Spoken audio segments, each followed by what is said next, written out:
করো হাফ করো হাফ করো। অভিজিৎদা কত বেশি করুন না সমান সমান? সবার সময় দেখে দিতে দেবো। আচ্ছা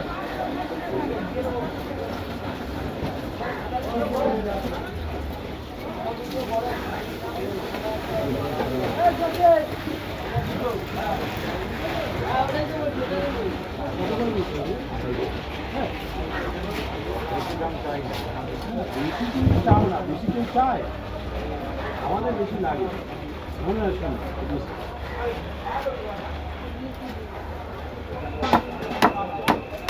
তুমি এমন দাম দাও যাতে সংসারটা চালিয়ে দুটো মত হয়। খাবে মানে সন্ধ্যেবেলা চলে আসবো, আমি খাই না, তোমার কথা বলি। 2 কিলো 150, বেশি দা 2 কিলো 150 কোথায় দেখি বেশি দা, ভালো জিনিস।